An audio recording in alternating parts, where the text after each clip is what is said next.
toutes et à tous et bienvenue sur le coin sport et pop culture. Et aujourd'hui, on se retrouve pour notre rendez-vous mensuel, le coin achat VO. Et on commence tout de suite sans transition avec du coup le dernier numéro de Joker, The Man Who Stopped Laughing.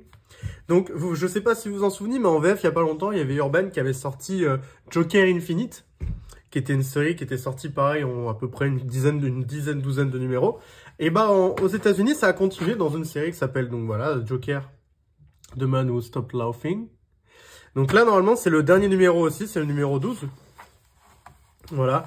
C'est une série, moi, que je trouve bien plus sympa que la série précédente, parce que la série précédente, on va pas se mentir, elle se concentrait beaucoup sur le personnage de Jim Gordon, alors que celle-ci, pour le coup, comme vous pouvez le voir, le Joker est bien plus présent.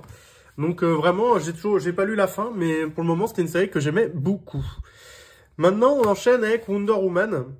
Donc avec une couverture de Jim Lee, donc j'ai pas précisé mais la dernière couverture c'était Otto Schmidt pour le Joker. Donc pour Wonder Woman c'est une couverture de Jim Lee que personnellement je trouve très belle, de toute façon j'adore Wonder Woman quand elle est dessinée par Jim Lee. Pour autant, excusez-moi, l'intérieur c'est pas la même limonade. Le premier numéro j'avais plutôt bien aimé, vous voyez hop on peut voir quelques petits dessins. Le premier numéro je l'avais trouvé vraiment sympa, je trouvais que c'était une bonne introduction, il y avait un bon cliffhanger à la fin. Mais alors le deuxième numéro, je trouvais vraiment qu'il était, il était sympa, très grandiloquent, très blockbusteresque en mode grosse bataille. Mais en même temps, ça racontait pas grand chose. Au final, c'était un peu un numéro filler. Et ce troisième numéro, c'est exactement pareil. C'est-à-dire que c'est beaucoup de blabla pour arriver finalement à une histoire qui n'a pas beaucoup progressé. Donc je continue parce que j'en suis au numéro 3, donc je vais attendre la fin du premier arc. Mais c'est vrai que pour le moment, c'est décevant par rapport aux attentes que j'avais dans le premier numéro. Donc là, c'est la couverture de Batman numéro 139 qui est faite par l'artiste Mike Deodato Jr. Parce que effectivement, ce mois-ci, donc le mois de novembre, c'était le mois Mike Deodato Jr. chez DC Comics. Donc normalement, là, on est dans l'après Batman Catwoman de Gotham Noir, que je n'ai toujours pas lu. Donc je vous avouerai que la série régulière Batman, j'ai pas mal de retard. Faut dire que j'avais pas trop aimé. Enfin, pour le moment, j'aime pas beaucoup le run de Zdarsky dessus. Donc on va passer. On enchaîne tout de suite avec encore, comme vous voyez, Mike Deodato Jr. La couverture du coup du Superman numéro 9. Et ici, c'est tout l'inverse. J'adore la série Superman. Alors, j'avais adoré plusieurs séries Superman récentes. J'avais adoré le run Superman Rebirth. J'avais adoré aussi le run plus récent avec Kennedy Johnson. Et là, pour le moment, du coup, Williamson, ça me plaît. On en est au 8e numéro. J'aime beaucoup Déjà, j'aime beaucoup tous les dessins, même si les dessinateurs s'enchaînent. À chaque fois, je trouve ça très joli. Et je trouve que le personnage de Superman est très, très beau. Et en plus de ça, j'adore les histoires. C'est un peu dur, j'ai pas trop envie de vous spoiler parce que je pense sincèrement que ça va arriver en VF comme c'est vachement bien. Mais vraiment, Superman de Williamson, c'est une super série. Je lis pas Action Comics pour le coup, mais la série Superman, vraiment, elle est très cool. On peut voir une sorte de nouvelle dynamique entre lui et Lex Luthor. C'est vraiment très sympa, c'est un peu rafraîchissant, c'est un run vraiment très cool à lire.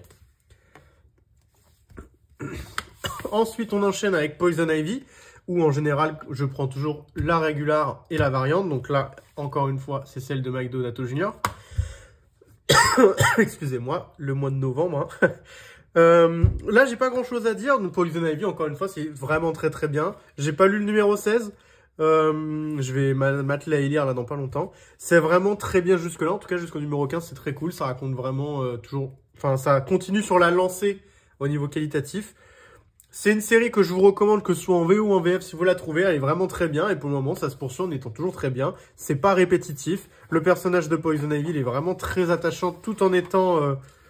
on est conscient qu'elle est pas gentille quoi. Les dessins sont toujours aussi sympathiques et vous voyez là j'adore bref vraiment c'est une très bonne série de bout en bout, que ce soit le scénario ou l'histoire, c'est tout bien. Voilà, tout est bien. Je vous conseille Poison Ivy. Ensuite, on enchaîne avec... je vais vous les montrer les trois d'un coup. Voilà, je sais pas s'ils vont rentrer, si c'est bon, les trois rentrent. Avec du coup l'événement, je vous en parlais le mois dernier, au mois d'octobre. Je vous disais que du coup, le mois qui arrivait, il y allait avoir Titan. Titan qui du coup a son premier crossover event. Où moi, ça commence vraiment à me gonfler. Parce qu'entre Batman, Catwoman de Gotham Noir et Titan... Bon, c'est un peu relou d'avoir tout le temps des events où il faut acheter 150 000 séries en même temps pour la suivre. Donc là, globalement, c'est Titan numéro 5. Après, vous avez Titan Beast World Evolution qui est au final pas très important parce que c'est beaucoup d'anciens numéros pour comprendre le personnage de Beast World. Donc je l'avais acheté parce que c'était dans la liste, mais au final c'est pas très pertinent. Et ça, c'est vraiment le premier numéro qui démarre l'event, que je viens de recevoir aujourd'hui parce qu'il est sorti mercredi. Enfin hier, au moment où je tourne la vidéo. Et du coup, je l'ai pas encore lu. La couverture d'Ivan Reis c'est plutôt joli, les dessins ont l'air très sympas. Je vous en dirai plus le mois prochain probablement, mais voilà, pour le moment, voilà, faut suivre 3 séries. Et dites-vous que il y en a encore d'autres, si on veut vraiment tout suivre, si on veut suivre Tour Metropolis, Tour Gotham, etc., faut prendre quasiment 4-5 numéros par mois. C'est un peu cher, surtout que chez DC Comics, ça fait quand même, vous voyez, 6 $, 8 $, 4 $. Voilà, j'ai suivi le début de la série Titan, donc je la continue, mais c'est vrai que c'est un peu agaçant. Du coup, je vous disais tout à l'heure que le Batman, c'était la fin. Enfin, c'était ce qui suivait Gotham War parce que justement, donc j'ai pas très bien travaillé dans dans mon tri, parce que Gotham War se terminait du coup sont dans ce numéro-là, dans The Scorched Earth, que je n'ai encore une fois, comme je vous le dis, pas lu, j'ai vachement du retard. Tout ce que je sais, c'est qu'en le feuilletant, j'ai trouvé que c'était très stylé aussi, qu'il y avait des personnages que j'aimais bien, il y avait Nightwing, voilà, là il y a des pubs, vous voyez. Donc c'est toujours très sympa. On verra ce que ça donne la fin, mais bon. Là, je vous parle d'une petite surprise de chez DC Comics. Alors, je vous avouerai, je suis allé chez Pulps et il me restait, je crois, bon, il devait me rester 5 € en pièces. Et moi, alors, vous allez trouver ça bête, mais je n'aime pas du tout avoir du liquide sur moi. Donc, du coup, je suis allé dans le rayon VO de ce qui était sorti et j'ai regardé ce que j'avais pas, ce que j'avais pas prévu de prendre. Et j'ai vu The Outsider. Et moi, il faut savoir que j'aime beaucoup le personnage de Batwoman. J'ai tout le run de J.H. Williams 3 dans ma collecte en VF, dont je vous parlerai probablement un jour. Et j'ai vu cette couverture avec le personnage de Batwoman, et je me suis dit, ah bon, c'est sympa, je savais pas qu'une nouvelle série sur elle avait commencé, et j'ai pris Outsiders. En attendant, pas grand-chose. Au final, le premier numéro, franchement, il m'a plutôt convaincu, je pense que je vais continuer, j'ai trouvé ça vraiment très sympa. Déjà, le trio marche très bien, et grosso modo, si je dois vous faire le pitch très rapidement, en fait, c'est Batwoman avec les deux compères que vous voyez ici, qui vont partir pour une mission, on va dire, d'aventure, d'archéologie, pour retrouver en fait des vestiges dus au multivers qui se seraient échoués du coup sur la planète et régler le problème. Alors dit comme ça, le pitch paraît bizarre, mais vraiment c'est vraiment très sympa. Les dessins en plus sont étonnamment plutôt cool. Vous voyez, comme vous pouvez le voir, c'est vraiment bien. Voilà. Donc c'est le premier numéro, ça spoil pas grand chose. Voilà. Donc là, c'est une des premières structures archéologiques qu'ils vont visiter et dont ils vont devoir gérer le problème. Et donc voilà, non vraiment c'est étonnamment bien. Comme quoi parfois, c'est très bizarre parce que vraiment DC Comics, j'ai l'impression qu'ils ont fait 0 com sur ce run, ou alors c'est moi, j'ai pas du tout suivi. Mais en tout cas, j'ai lu le premier numéro, c'est très sympa et du coup je me suis abonné pour la suite. Donc je vous ferai la review au mois de décembre du deuxième numéro d'Outsiders. Maintenant on a terminé DC Comics, on arrive sur Spawn. Donc Spawn, toujours excellent. On commence par la série que je trouve la plus cool à suivre, Gunslinger, avec cette sublime couverture de Zé Carlos. Zé Carlos qui en plus va dessiner une série régulière l'année prochaine. Donc, c'en est fini de Brett Booth sur la série que j'aimais bien, comme vous avez pu remarquer déjà le mois dernier. Maintenant, c'est Dexter Soy, qui a un trait franchement très similaire. Voilà, donc franchement, c'est la classe à Dallas. Je vous conseille, Gunslinger Spawn, c'est vraiment super bien. Regardez comment il pète la classe. L'histoire, en plus, là, je trouve vraiment que du coup, en plus, depuis que Dexter Soy a repris, il y a une sorte de nouvelle dynamique dans l'histoire. Et c'est vraiment très sympa. Gunslinger, c'est ultra bien. Les couvertures sont magnifiques. L'intérieur est magnifique. L'histoire est très blockbusteresque, très dynamique. Et elle se suit vraiment sans déplaisir de mon côté. On continue avec The Scorched. Donc le Avengers des Spawn, on va dire. Qui du coup continue aussi à être plutôt sympa avec des dessins toujours aussi beaux de Stéphane Segovia. Donc de toute façon, comme je vous ai dit, Spawn, s'il y a bien une chose qui est bien avec Spawn, c'est que c'est tout le temps bien dessiné. Et on continue là à avoir beaucoup plus de grosses bastons, on va dire, ouais, comme vous pouvez le voir ici. Je vais pas aller plus loin. Et c'est toujours très sympa aussi. Alors, je trouve aussi que c'est une série qui se lit plutôt pas trop mal, même si évidemment, elle est très connectée à Spawn normal. Mais pour le coup, c'est très sympa à suivre. Et du coup, c'est Zé Carlos le mois prochain avec celle-là. Ensuite, on arrive à King Spawn.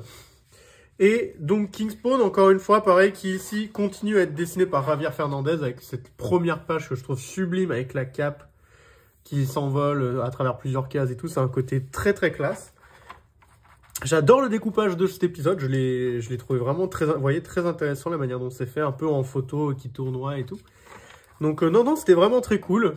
Après, Je vous avouerai que King Spawn, c'est une série que j'aime beaucoup aussi, et pour le coup, je trouve qu'elle se lit aussi plutôt bien toute seule, même si c'est vrai qu'encore une fois, c'est pas comme Gunslinger où vraiment c'est auto-contenu. Là, parfois, vous avez des références très souvent. Mais par contre, encore une fois, c'est toujours très beau, et l'histoire est toujours très sympa à suivre. Comme toujours avec Spawn, c'est pas révolutionnaire dans l'histoire, ça vous raconte pas des choses sur la vie et la philosophie, mais c'est très agréable. Et on passe enfin au numéro 347 de la série principale, Spawn, avec la couverture de Bjorn Barends, qui était sympa. Et puis là, comme d'habitude, on continue avec Carlo Barberi sur la série principale et un peu de ces Carlos, comme on peut voir. J'ai pas encore lu le numéro 347 pour tout vous dire, mais encore une fois, juste en feuilletant, on peut voir que c'est toujours la classe. Voilà, donc on va passer rapidement sur les séries Spawn, parce que de toute façon, je vais toujours vous dire que c'est bien. Ensuite, on arrive sur Void Rivals, et c'est le numéro 6. Donc Void Rivals, je sais pas si vous avez vu ma vidéo sur Transformers, si vous ne l'avez pas vue, allez la voir, elle est vraiment cool, et c'est vraiment un univers partagé que j'aime beaucoup. Donc, Transformers, Void Rivals, je veux dire, c'est une série qui fait partie de l'Energo Universe, comme Transformers, vous voyez, vous pouvez le voir ici. Dans les deux endroits, il est marqué EU. Ça veut pas dire European Union, ça veut dire Energo Universe. On parlera de Transformers plus tard. Et donc Void Rivals, c'était la première série qui était sortie dans cet univers-là. Et donc là, c'est le numéro 6. Et du coup, c'est la fin du premier arc. Le deuxième arc reprendra normalement en mars-avril de l'année prochaine. Et écoutez, c'était vraiment très sympa. Robert Kirkman a fait vraiment, encore une fois, un très bon taf dans tout ce qui est le relationnel entre personnages. Même si je trouve qu'on récupère un peu on va dire, la thématique qu'il y avait dans Walking Dead de l'homme est un loup pour l'homme. Parce que vous allez voir qu'ici, il y a plein de complots, qu'il n'y a aucun être humain qui est vraiment à 100% gentil avec les autres, qui est vraiment désintéressé. Il y a toujours une idée derrière la tête, toujours quelque chose de plus pour survivre, etc., etc.